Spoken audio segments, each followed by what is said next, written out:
CM Vijay அவர்களின் அதிரடி. CM Vijay அவர்கள் செய்த செயலை பாருங்க அப்படின்லாம் பெரிய பெரிய டிஜிட்டல் மீடியாக்களும் பெரிய பெரிய ஊடகங்களும் டைட்டில் கார்டாக போடுறாங்க. அதாவது நாமும் ஒரு ஆர்வத்தோட போய் பார்ப்போம். அதாவது அவர் சொன்ன மாதிரி 2500 மகளிர் உரிமை தொகையை உயர்த்தி வழங்க போகிறாரா, அப்படி இல்லைன்னா வருடத்திற்கு நான் 6 கேஸ் சிலிண்டர் தரேன் அப்படின்னு சொன்னாரே அதை நிறைவேற்ற போகிறாரா, அடுத்தபடியாக பெண்களுக்கு நான் இலவசமாக தமிழ்நாடு முழுவதும் செல்வதற்கு நான் இலவசமாக விடுறேன் அப்படின்னு சொன்னாரே அதை நிறைவேற்ற போகிறாரா, இப்படி நம்ம ஒரு ஆர்வத்தோட அந்த செய்தியை போய் பார்ப்போம். ஆனால் அந்த செய்தியை பார்த்த பிறகு தான் மிகப்பெரிய ஒரு கடுப்பே ஏறும்.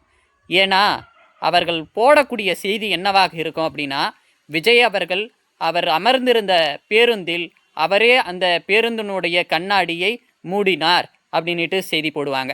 அடுத்தபடியாக விஜய் அவர்கள் சட்டமன்றத்துக்கு லஞ்ச் பாக்ஸை வைத்து சாப்பிட்டார் அப்படின்ட்டு ஒரு வீடியோ போடுறாங்க. இப்படி ரசிக மோகத்தை அதிகரிக்கும் விதமாகவும் அதே போல் மக்களுக்கு எந்த ஒரு பிரயோஜனமும் இல்லாத செய்திகளை தான் இது போன்ற ஊடகங்கள் தொடர்ச்சியாக பரப்பி கொண்டு இருக்கிறாங்க. இவர்களுடைய நோக்கம் என்பது வெறுமனே வியூஸ் வரணும் அப்படின்றது தான் ஒழிய மக்களுக்காக செயல்பட வேண்டும், மக்களுடைய போராட்டங்களையும் மக்களுடைய பிரச்சனைகளையும் பேசணும் அப்படின்றது இந்த ஊடகங்களுடைய நோக்கமாக தற்போது இல்லை.